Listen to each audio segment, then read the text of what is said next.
In today's episode of Digging Deeper, we've dug so deep, we've unearthed a gem. This guy here that we're going to chat to today truly is one of the last ones left of his generation. As we were chatting, we started digging and digging and digging, and this story is so much bigger than just a guy who ran the first go-go bar in Patpong. That's a little side issue. This is an 86-year-old man from Texas in America. He's retired here in Thailand after a very, very colourful life. He's still articulate, his memory is sound. Some of these stories he's told many times before. As one of his friends actually said to me recently, he said, you know what, I've heard most of these stories 10 times, but he never ever forgets any details. Look, if you're doing a washing up, if you're going for a walk, if you're out on your bike, just stick this on in the background, because every now and then this guy drops some bombs. That I shouldn't say that with the whole Lao thing, but this guy drops some knowledge, incredible knowledge that, quite frankly, is only going to be available to us from these kind of dudes for a very, very short period of time. And while it's still there, let's peel back the layers a little bit and let's get to know some of these characters from history. This, my friends, is a rare opportunity to pick into the brains of history. Not read it on the internet, not see it in a museum, but actually talk to this guy and find out what it was like. We don't have to watch movies anymore. While these people are still alive, they can tell us. As I've said before, I've verified this dude. I've looked into everything he said, and every single thing checks out. Without further ado, this, my friends, is Dirty Jim. I've got a 9mm in my back belt, my Browning. Beside me, I've got a sawed-off carbine, fully automatic. I carried a sawed-off shotgun on the floorboard. And I seen all these white things, and I said, that looks like Chiclets chewing gum. And I said, chewing gum, hell, that's my goddamn teeth. We'd pick a little guy that could run, and he would go outside and purposely draw the cops away, and he'd take off. And when the cops all went after him, we'd go the other way.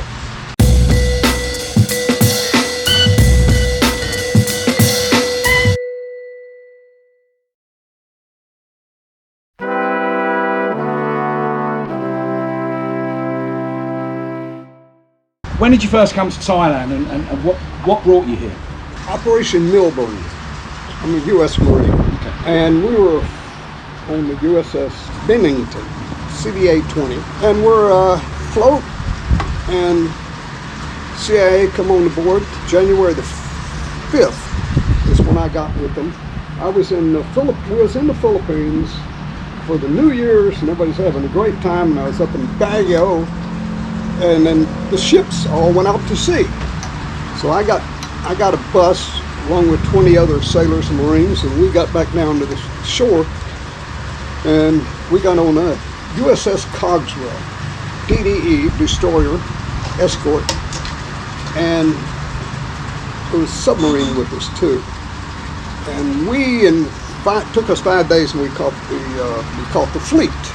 And the fleet was coming to Thailand, and the CIA was aboard, and they was interviewing. We sold down 14 helicopters for $1 a piece. Now, at that time, S-58 was $250,000. The government selling it to the government anyway, right?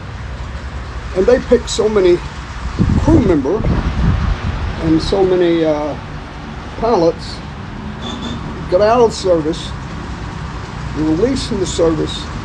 They're now going to fly for Air America, supporting the General Bung Pao against the Pathet Lao in Laos. And so that's how I ended up here. I was still on ship. My brother and I, they split us because my brother went in and I didn't. I had a younger brother, year and 20 days younger. Even though I done 6 years in the Corps and he did 5 years, we were together 3.5 years of it. We just by accident got together and stayed together there. And both of us crew chiefs on helicopters. And so he went in, they won't send brothers in together, so I had to go back to Japan. And then later I come in as a support, and that's when I came in.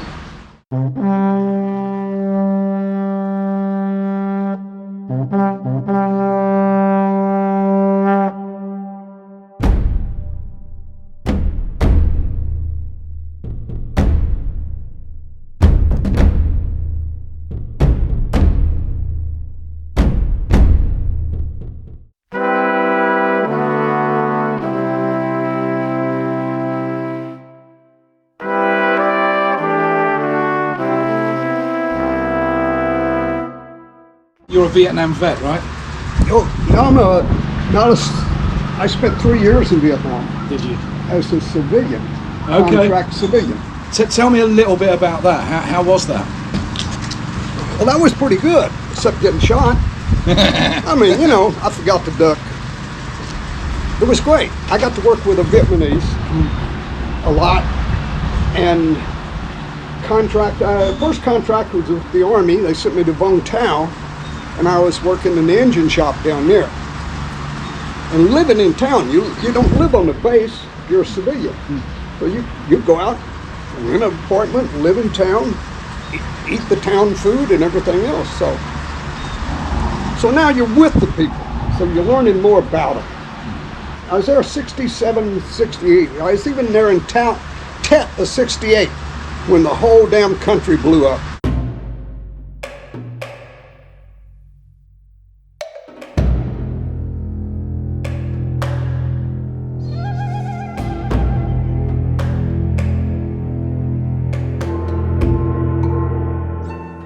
We're getting drunker than hell, and my buddies are over at my little apartment. Well, not apartment, it's a little house on the ground.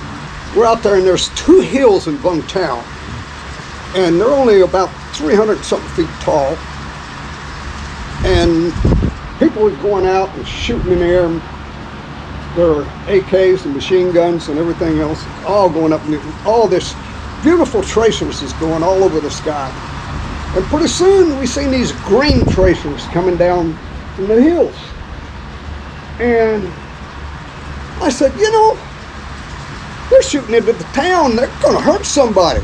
My buddy said, Dirty? Call me Dirty Jim, right? He said, those are enemy tracers. That was when the Kong come in. That's the first time Vung Tau had ever been attacked. Vung Tau had an agreement with the Kong. Up the road, the Kong stayed about maybe, I don't know, 10, 15 kilometers down the beach. And we didn't screw with them, and they didn't screw with us. So everything was okay until that time. That was something.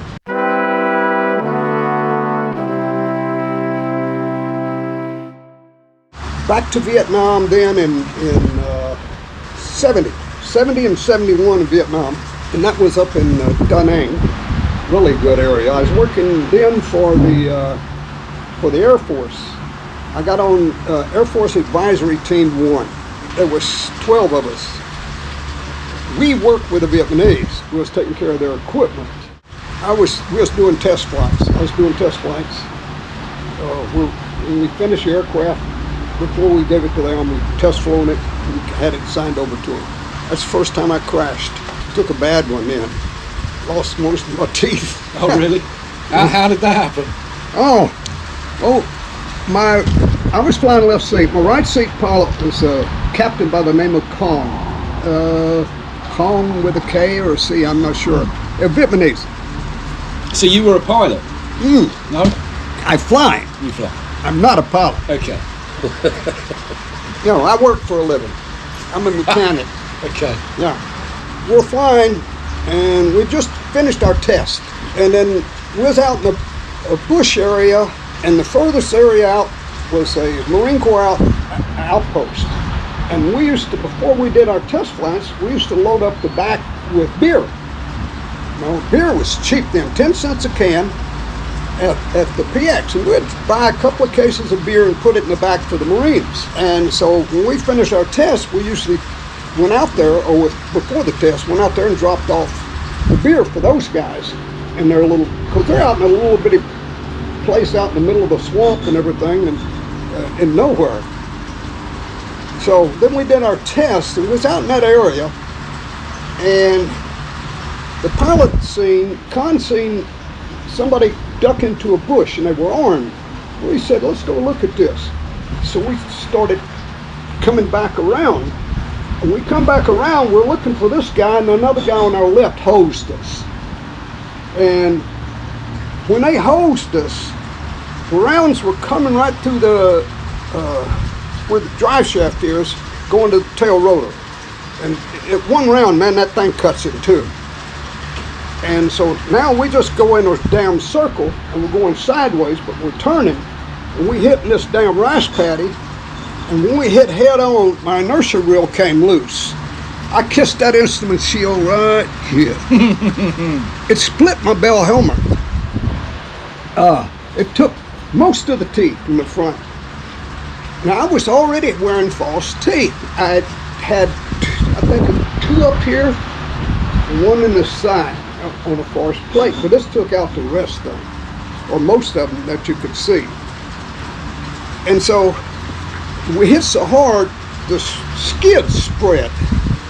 So we're hitting here, and now when the rotor comes forward, it's coming forward like this. So it splits right down here. And we were lucky. It got in that, and it stopped here, because usually it's the blades that come back into you that kills everybody. And so I'm looking over, and Kong is trying to get out of his seat, and that damn cyclist is just had been banging his shit out his legs. He was all beat up. And so I blew my door, undone my belt, blew the door and rolled out. And now I go to the back because the engine's running wild, and it's going to explode. It's running about 8,000 RPM, I guess. So I go in the back and I throw up the cowling to take the fuel off, fuel start the engine. So while I'm there, I figured that what used to be the engine deck up here is now right down here. And I'm looking at it, and I get this shit in my mouth. And I'm spitting out, and I seen all these white things. And I said, that looks like Chiclet's chewing gum. And I said, chewing gum, hell, that's my goddamn teeth.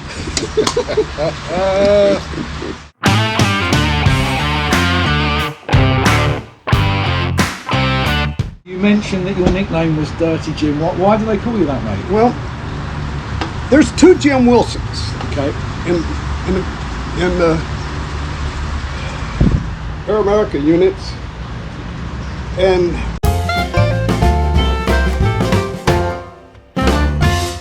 well, he come out of Air Force Intelligence. He was so deep.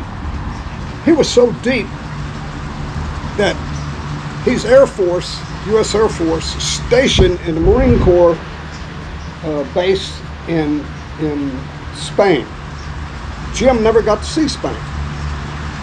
As an anti-spy thing, every time Jim wanted to go to town, he never got to go to town, but every, say, 8 or 10 days, they'd fly him to France or fly him to Italy, you know, so he can go have a good time for a few days. We never got to see that. That's how deep he was. So Air America ended up with Jim. Jim has an amazing memory for names and places. I ran into Jim in Iran. Well, I met Jim originally in Saigon, but that was a different program. But anyhow, I got to really know Jim in Iran, because after Vietnam was shutting down in 1975, Iran started. And we all went to Iran. A lot of us went over there in 74, and I went in July of 74, went to Iran, because Vietnam was shutting down anyway. There was no American troops in Vietnam then, only us silly guys. So anyhow, Jim and I we was renting a house together, and Jim has this story, great story. He says he's, now you figure, all these guys are mostly Army. And these guys are now, you know, Vietnam's over, and a lot of them are older guys anyway. And they all got families. And Bell Helicopter it was a cost plus program, which means as much money as they spent, they made money. Every dime they spent, they made money on it. So they'd bring your whole family over. They'd bring your dog over, your cat over. I mean, they were just spent money for you because they made money. Well, here's all these families there, and we had a lot of single guys, and I loved it. And so Jim says, knocking on his door one time, and we're on different shifts. Jim was in operations, and at the time I was a teacher, an instructor for the Bell Helicopter 214. I was the first instructor on the 214. Jim said he opens the door, and Jim's shorter than I am. And he said, this guy's looking up like this, and he says, you Jim Wilson? He said, yeah. And the guy punched him in the face, and then comes in and stomps on his chest and jumps in his head and backs off, and he says, stay away from my wife. And so I come home. Jim's already been to the hospital, had been sewed up over here over the top of his eye, had a black eye, his nose is all crumbled, and he was telling the story. I said, Jim, did you get his name? Jim said, no. I said, why? I said, I gotta find out which one it is.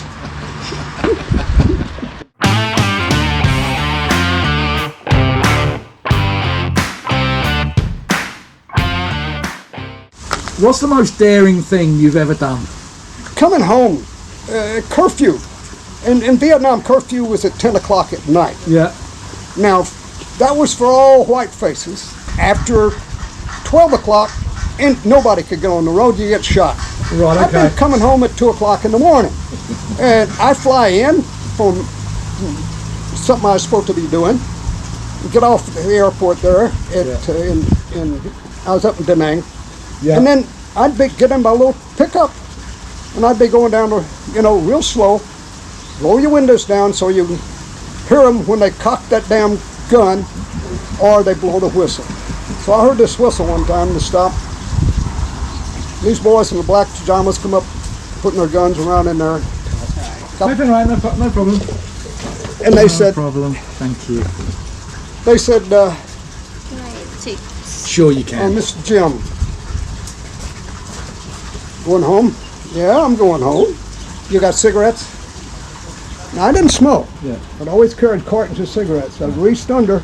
Now, I've got a 9mm in my back belt, my Browning. Yeah. Beside me, I've got a sawed-off carbine, fully automatic. I carried a sawed-off shotgun on the floorboard. Now, I could have reached anything. I'm counting the people. So I look at it, and I said, yeah. So I pull out that carton of cigarettes.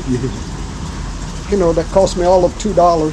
So then he'd said, okay, you can't go home this way. Well, I was going to go past the graveyard. There's a graveyard there. Yeah. And I lived on the other side. I said, I got to go home. And they put a guy in the car with me, a private or whoever he is. He couldn't speak English, but he could point the way. For what I could have went in 10 minutes, he took me 30 minutes about around to go there. Because in this area, something's going to happen tonight. Yeah. So these guys is basically saving my ass, But they knew, I'm not going to hurt them. You lived those things. Right now, you think about it. Who would want to be doing that, right? They could have shot me. Very easy. They did that often. It's kind of, circumstance.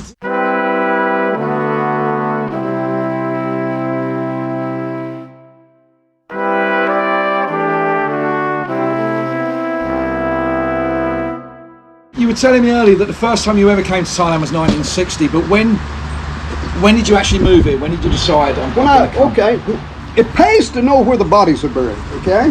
Okay. One of the guys that was our finance officer in Iran was an old ex-Air America guy that was a finance officer in Vietnam that I knew. And so we were paid on a salary in Bell Helicopter. In Iran, we was on a salary. And we had 30 days off a year. You had a month off a year. Of course, we had the weekends off, Thursday and Friday in most Muslim countries. You're supposed to turn your passport in so you can get the proper stamps and everything else, you know. Well, I never did. Well, I turned mine in the first time, and in 6 months, I told them I was going to go on a holiday for 3 days or something, and I got my passport from them. So now, I have my own passport. It's not in the damn office.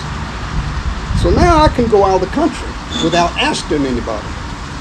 So you get somebody to stand your class for you. You can go out a couple of days, come back. So I decided to go to Thailand one time. So I put in for vacation, and I went to Thailand. And I stayed 15 days or so. And that's when I started coming there regular. And I go, of course, to go to Patpong. That's where you got to go. It's where the original good, in the 70s especially, the good drinking was. And we come back, and I got charged for 2 days. And because we're getting a salary, so you're getting the same salary if we're there or not. Every 3 months, I'd get 15 to 20 days out and come back in, and they'd charge me 2 to 3, 4 days. So, because it went through the finance guy, right? He just changed the numbers. So one time, I'd been there. Now, everybody's getting promoted, right? So all the big wigs are going here, going to this program, going to that program, you know. And one time I had the same manager, say 6 months. So I put in for vacation. And Sunday was his name, Colonel Sunday. And he says, Jim, you don't have any time. Since I've been here, you've been gone. And he told me how many days. I said, you sure? He said, yeah. And I said, I'm pretty sure I do. So he had his secretary look it up. She come in and she said, oh, Mr. Wilson has 35 days on the books. He said, impossible. In 78, I've already been in 2 contracts. I was on the second contract with Bell Helicopter in Iran. So in the fall of 78, I put in for extended leave, which I shut down my program, and it was still open, basically open, and I came here and expected to come here a couple months and then go back. And so it was 79 in fall, or 78 in the fall. I came here, and next thing you know, Iran's shutting down. Everybody's leaving. Everybody's bailing out and everything else like that. So I left here, and when everybody's coming into Texas, because that's Bell Helicopters at, and they flew them all back to there. And I went back there to check all the guys and everything else, and see how it goes. So then I came back to here. I just went in, checked in, put in a deal for a claim for my tools and everything else I'd left in Vietnam. Left in Iran. So I came back to here, and then that's when I started just staying permanently. Okay. And I met a guy in Patpong. That's several expats there, Americans mostly, all. They're the professional gamblers there. So I started playing poker. We played cards for everything. Big money games on cribbage, you name it. And back then, they had a curfew. Okay. Curfew was at 12 o'clock. You had to be off the street. Well, in Patpong, what we'd do, we'd just close the front door and cut the music down. And the cops would be coming around banging on the door, you know. Everybody's quiet. And so it's be 2 o'clock in the morning. Now you got to go home to your hotel. So we'd pick a little guy that could run, and he would go outside and purposely draw the cops away, and he'd take off. And when the cops all went after him, we'd go the other way. And that way you could sneak home. Of all that time, I've only been caught once. And you're overnight in the damn jail down at Loon Penny, and you spend all night down there, and it cost you 100 baht the next morning, which is $5 back then. It was 20 to 1 was the exchange rate. Patpong had these bars, and a lot of them was operated or owned by a lot of Americans. So they all got together and it was like, okay, you have, let's say the barn. Okay, the barn has happy hour 10 o'clock to 11 o'clock in the morning. All right, the Texan has happy hour from 11 to 12. And we do that. You can go in each place, right? And we all own part of the bars. We bought into them, which, you know, you go up to a bar at the end of the, especially a real popular bar, and you go up there and say, okay, what's my intake here? And it's, oh, Mr. Wilson, you made $800, but your bill is $1,200. You know. Yeah, that's the way it was. Of course, we all had money then. We're burning money.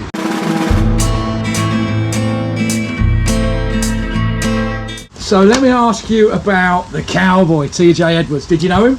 Yeah, I knew him well. I didn't know him I didn't know his first Vietnamese wife. I knew him his second Vietnamese wife. Now, he had when he opened his first bar, he named it after his daughter. His daughter is named Loretta. And so down on that, off of Soy 23, down to the left, he opened that bar down there. He was one of the first down there. That's back down where the Rawhide is and all those others. And so his first wife kicked him out. So, you know, and next thing you know, so he has a second wife, and he opens up his own bar now, because she took over the other one. He opens up his own bar now, Cowboys. Okay. And he's an old black man, wore a straw cowboy hat, and drank good. I heard he was a drinker, yeah. He was a whiskey drinker. And that's where I met him. I'm a whiskey drinker, you know. And so he and I used to go up and down Patchbury a lot, and then switch, because it runs into Sukhumvit. And so that's where I drink with him, and that's where I met him at. I was living in the Patpong area at the time, and so I'd come over there to see him. Do you ever remember seeing Charles Sabrage about then? Who? He's the guy that was the serial killer in the 70s that hung out around Patpong. He lived nearby, and he used to prey on young backpackers and people like that. I think he killed probably 8 or 9 people. We never had, back in the 70s, we never had backpackers and everything else. No, I mean hippies rather. Okay. Yeah. No, most of those, we never seen those people. Most of those people Where would they hang out, the hippies? Kaisan Road? Kaisan Road? Yeah. Before that, probably around the Malaysia Hotel or somewhere around there? Malaysia Hotel was off where they had the old immigrations. Yeah, that's right. Yeah, the old immigrations used to be over there. Malaysian Hotel. Here's a great story, Malaysian Hotel. If you wanted to smoke, if you wanted to do anything, you could go to the Malaysian Hotel. Okay. That's where the hippies hung out, and that's where the it was. I got copies of several dog tags that this guy was trying to sell in, golly, this had to be after Vietnam, so this had to be early 80s. Okay. Now he's trying to sell for information for POWs in Laos. And so I picked all that up there and turned it in the U.S. Embassy. And they didn't want to touch it. Then later on, some guy visited me and asked me if I could give him that. But I'd already made sure I copied what I had. So I still got that today someplace. You always hear stories about spooks and CIA people and stuff like that. Were there many of those kind of people about? In Patpong 1, there was a place that was owned 40-something years, I guess it was, by the same owner. It was called the Madrid Pizza. In reality, it was just it was a real skinny bar. The bar run long ways from front to back, put little booths on the side to set in. I run this for a while. I was manager down there for a while. Okay. But right on the first of the bar, we had 2 seats that were special. One was, remember I told you in 1953, those first CIA guys coming in? Yes. Jack Shirley sat right on that corner. That was his. Next to him sat Les Strauss. Les Strauss was he came out of the Air Force combat teams. Les Strauss was real deep. He ended up being Air America, one of their leaders there. Okay. Anyhow, but those guys sat there, and mostly it was Jack Shirley every day. Now, Jack Shirley was Tony Poe, the guy about the ears and everything. He was Tony's. Could you just quickly, because we didn't get that on camera before, can you really quickly tell that story about the ears? He was paying, if you cut off an ear there in Laos, he'd give you $50 for it, which means you just killed that guy. And then he was in a village, and while he was in that village one time, he noticed there were several of the kids didn't have any ears. So come to find out, their daddies was cutting off the ear of the kid so they could turn it in to get their $50. So he had to quit that. Yeah, I'm sure.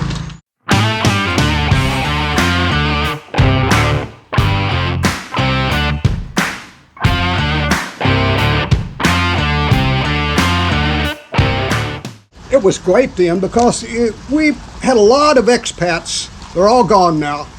I'm one of the last ones left out of that era. Yeah.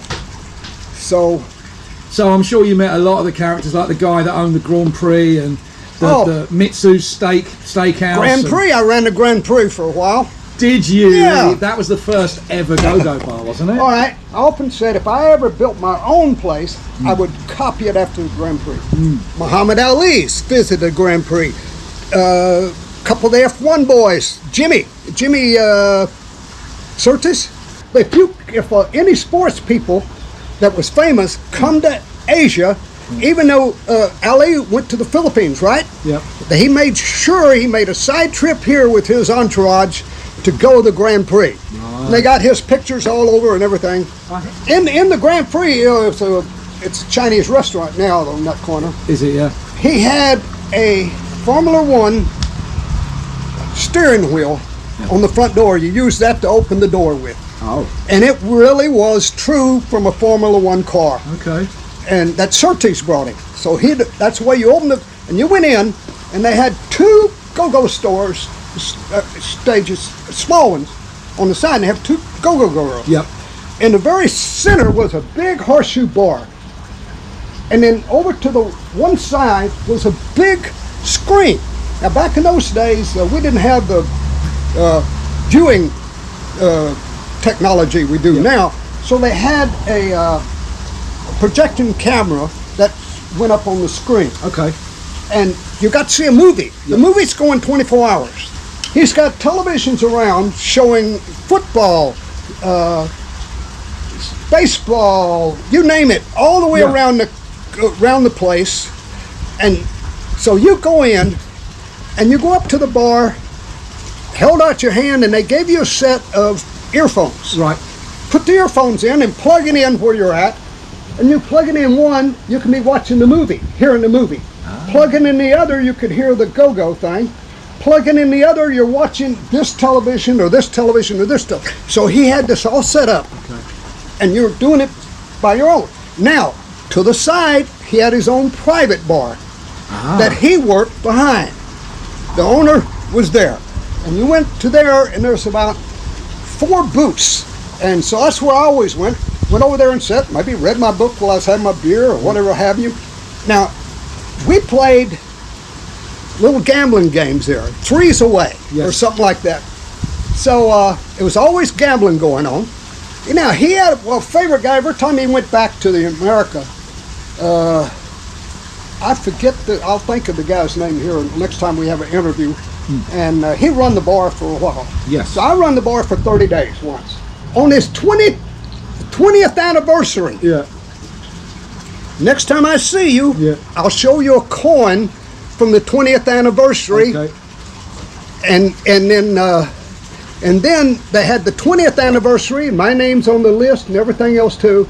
And then they had the 25th, and after that's when he closed. A big guy that promoted that was a guy by the name of Israel Freeman. Okay. I maybe shouldn't say his name. Anyhow. Israel's still alive. Long time ago. Israel's still alive, okay?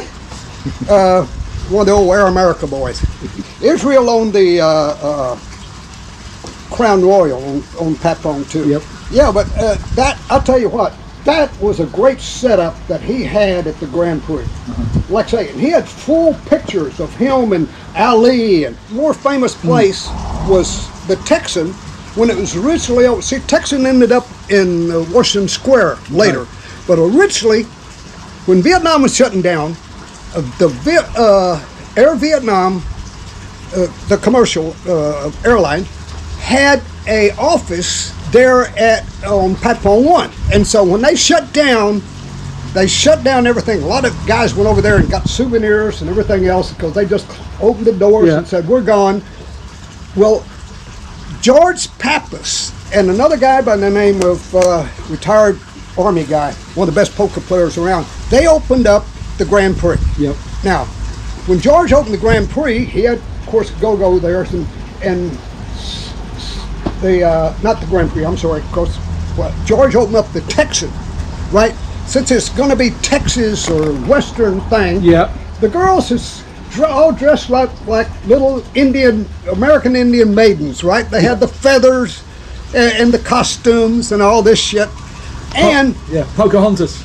Yeah. Well, and then but he hired professional choreographers to teach him how to dance. Okay.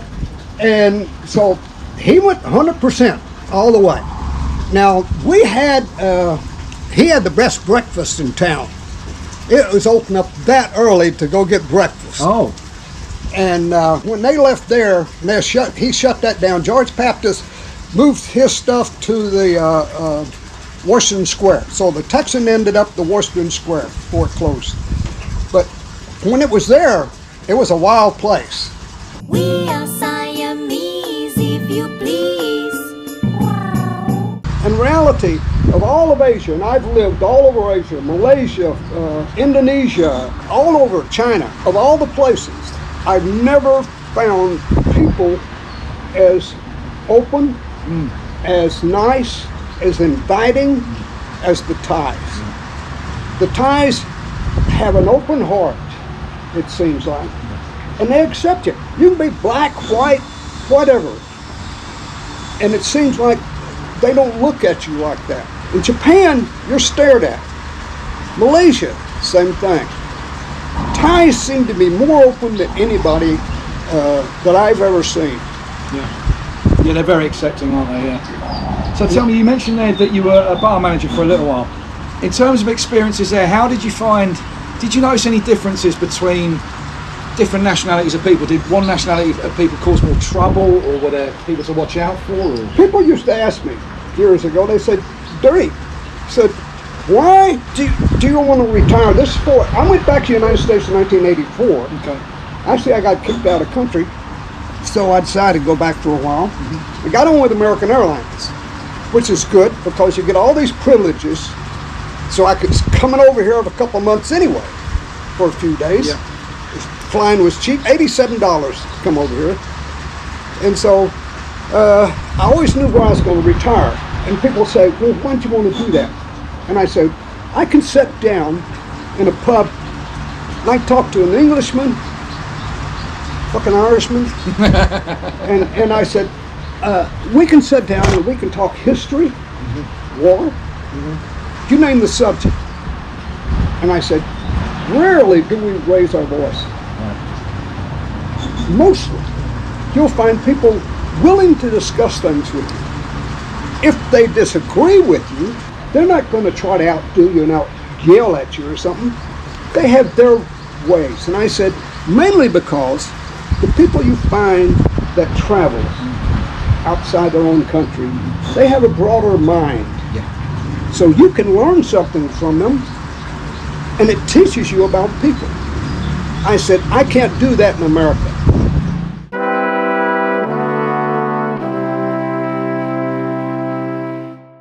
What one thing in your life, or one person's influenced you the most? What's made you... Influences? Yeah. Probably my father.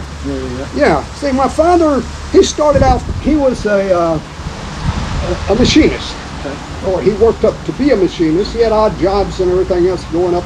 His father came from Germany back in the 1880s. He was an officer. And back in those days, you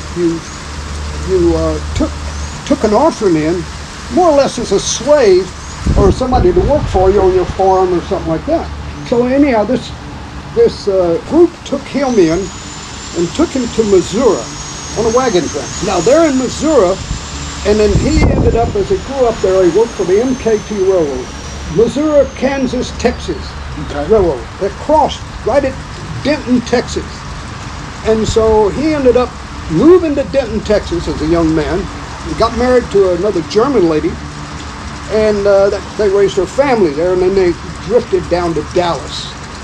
And so my father, he'd done all kind of jobs and ended up studying to be a machinist. And then later on, while I was still in high school, he started going to taking college classes as a designer.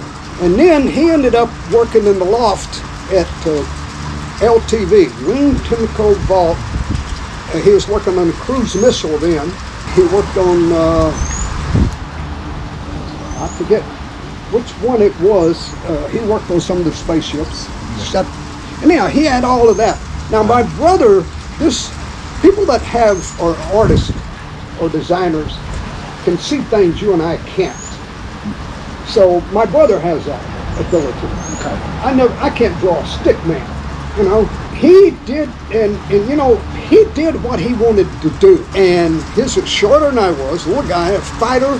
He was a gambler in his early days. 1941, he won an airplane, a Ronca airplane. Wow. And I was 3 years old then, and that was my first time in the air. As he took me up, him and a guy by the name of Ray Williams, they called him Little Willie. Little Willie ended up as a pilot flying out of Africa on the B-24. He made 50 missions out of there. B-24. Survived. My dad, he's completely deaf in one ear from the time he was 8 years old. So they wouldn't let him be a pilot. So he ended up as a machinist in Hawaii, working on the ships that got hit in the Pacific, and they come back there, and he worked there for the Seabees, for the Navy. And out of war, we moved all over. My dad was always, whatever he wanted to be, he'd be. He was tougher than nails. Right, okay, yeah. I mean, really tough. But can you imagine a poor guy or winning an airplane? My dad was a gambler. And that's pretty big, isn't it? He'd sat down with, some big people and played poker. He was a poker man. He taught me. And I've gambled for years. Right.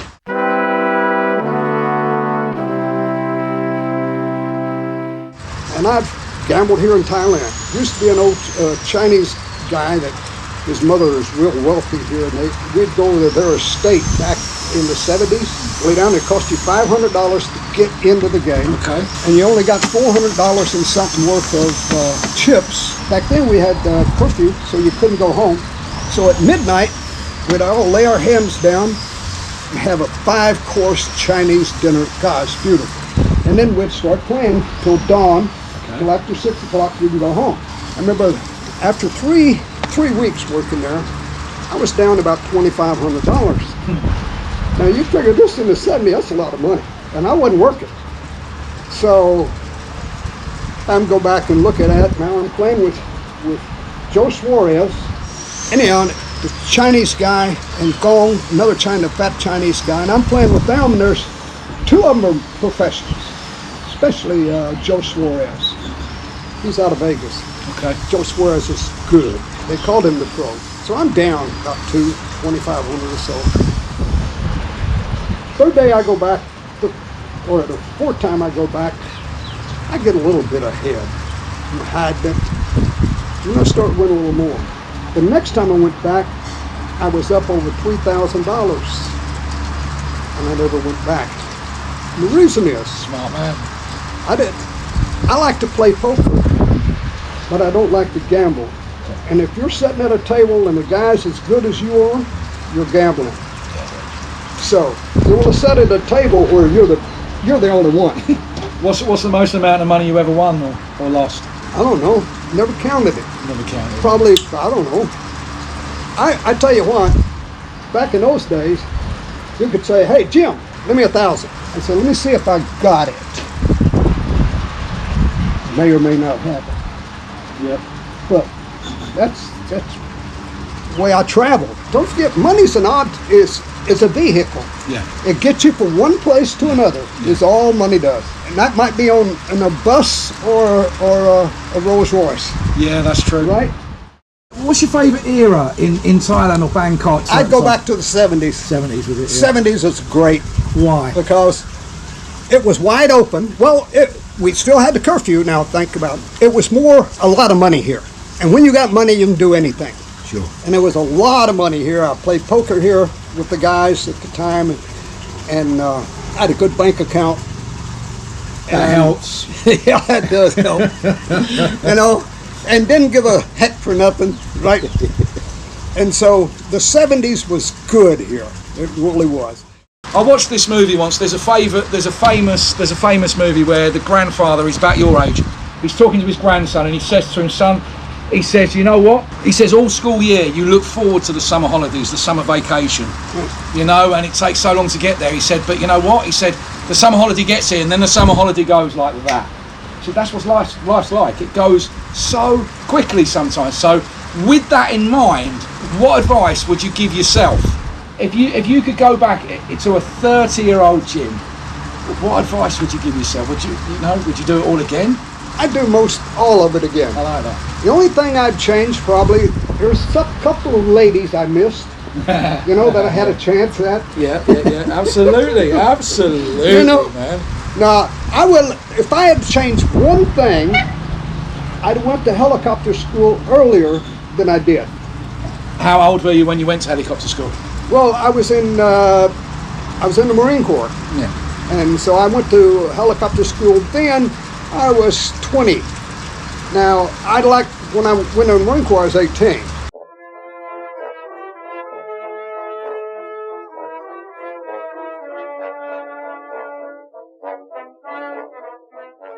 That would have gave me a step up to get in with the Air America guys sooner than earlier. But I love the adventure, and of all the life, man, I love life. I can see that quite clearly, man. And I love people. Yeah. And I love to meet people and see them and talk to them. You know, the people shot me. Yep. I have nothing against them. Right. It's war. Yeah, they were doing their job, Right? weren't They're they? doing their job, or they're trying to do something. That's just like the Vietnamese I worked with and was around. They were some of the best thieves in the world. But hey, think about it. It's wartime. They're trying to stay alive. So somebody in war is totally different from somebody not in war. Yes. So a Vietnamese today Yeah. would not be the same Vietnamese there. Even though, not make them any worse or better, the thing was, circumstance put them there. Circumstance put them there. That's very, very true, man. Yeah. I've actually only been married 3 times. Japan, America, and then I just got married last year here in Thailand. Congratulations. I married my maid. Good. She's been with me 23 years, so I figured, well, I guess I can trust her now. You know? Only took 23 years, Jim. Yeah.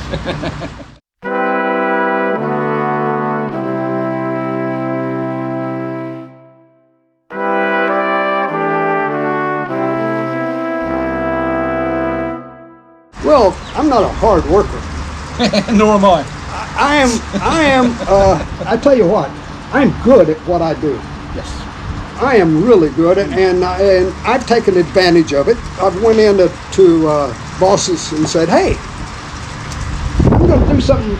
It'd be Friday night, or I'd go in and say, hey, I'm going to do something different Monday morning. And they said, what? And I said, not be here. And just walk out. I've had them call me up. I had one company to fire me twice and hired me back twice. And one company I walked away from, they're in Dallas, and they said, I was looking to maybe go back to Japan then. And I had a house in Dallas, and I told my wife, she wanted to go back anyway. I had a Japanese wife then. And she didn't like it there in Texas. So.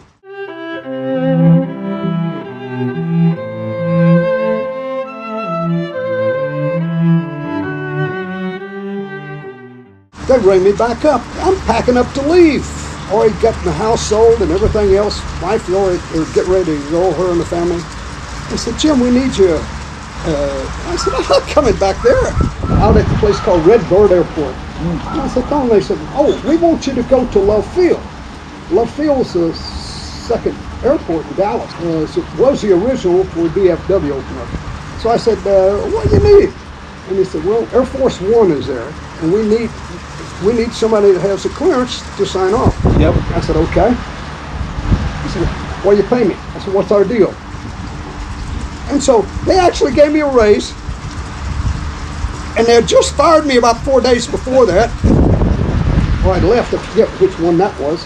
And so I went back out there, and all it was an RF antenna, and I forget who the president was then. And he had came into Dallas, and they had his airplane there at Love Field, and Collins Radio was there, but they didn't have the clearance.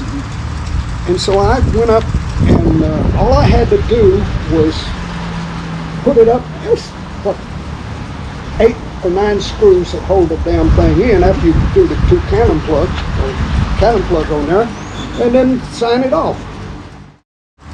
What's your happiest ever memory? You can. What springs to mind? Would you say? I think it was 2 sisters. Yeah. I like that, mate. I like that. Yeah. That sounds like a very happy memory to me, my man. Jim and I talked for the next hour or two, and I came to the conclusion that in my younger days, when I did used to drink, I sat in bars every now and then. There'd be some older guy there banging on about when I was in Nam, and I used to turn my ears off instantly. I just used to think, just another old duffer telling stories. But you know what? Every now and then, you should sit down and listen to one of these guys without prejudice. You know what? You might just learn something. Let me tell you a little story about that bodyguard. Okay, he was a bodyguard also whenever they was in Japan and they was making sayonara. And he tells a story in Playboy.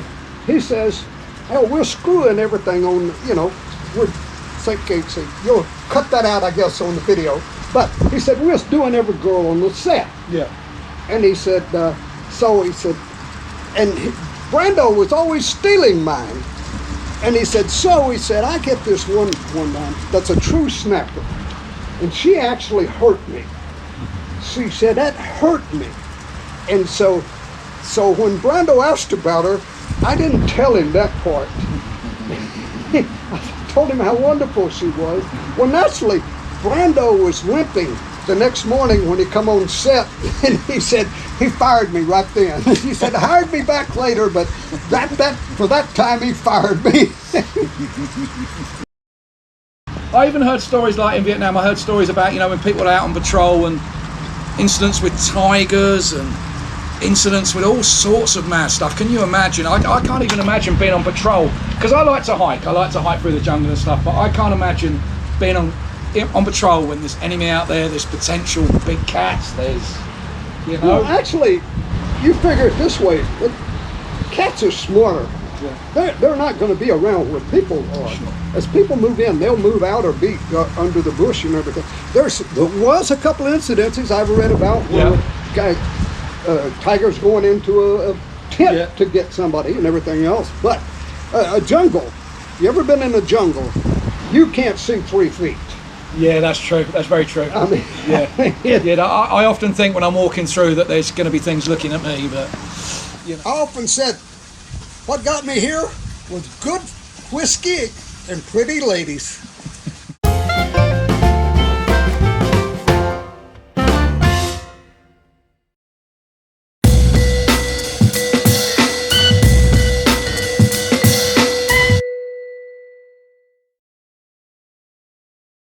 It's really easy to dismiss people like Jim, like Dirty Jim, because when I first got here, the people that you avoided, as you all know, are people in bars, particularly Vietnam vets who are telling stories about all sorts of nonsense. But you know what? When you meet a guy like this that was genuinely in Air America and worked worked for them and various companies in such places as Laos, Vietnam, Thailand, Iran. Sometimes you've just got to sit up and take notice a little bit, you know. These are the kind of guys that Air America, the movie, was written about. And a couple of the guys that he talks about, for example, I'd love to get hold of Israel Freeman, but honestly, he hasn't made a Facebook post in about 8 years. And in the last video he did, he looked pretty old by then, so I don't know if he's going to be fully completus mentis, I don't know what that is in Latin. Anyway, I don't know if he's going to be right for that or not. I'm going to contact him and find out anyway. But when you do meet people like that, I've just mentioned too, there might be a handful of other people left in America and dotted around the world.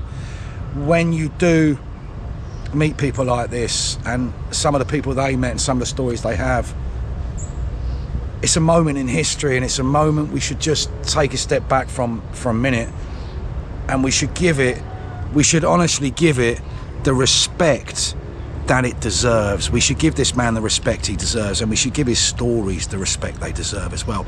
It's okay going to Patpong Museum and everything and reading about these stories on the wall and seeing the pictures, but right here today we've got a man who was there, we've got a man who was met there, we've got a man who actually ran the Madrid pizzeria for a little while. He ran the first go-go bar in Patpong for a little while. He was deep undercover for a long time as well. If this one is successful, I know I can persuade him to do a few more things. I want to take him out to the old scrapyard where the actual old Vietnam War hardware is, and I want to chat to him about that. There's loads of stuff we can talk about. Because it's all in the past now. We can talk about undercover operations in Laos. We can talk about retirement in Patty and retirement on the outskirts of Bangkok, the differences between them. We can talk about his life back in America, you know, after all the excitement of all those years in Asia, up to no good, so to speak. As I've said before, I've verified this dude. I've looked into everything he said, and every single thing checks out. I've even been onto the Air America chat room, should we say, the family chat rooms and stuff, and he's the real deal. And you know what, he wants to take me down to Patpong. He wants to take me and talk about Air America and where the chief of the CIA allegedly used to stay, in an apartment above the Madrid pizzeria. He's got loads of stories about the Patpong days. He's got loads of stories about Iran, or Persia to some of you. Loads of stories about Japan and his first Japanese wife. Loads of stories about Texas.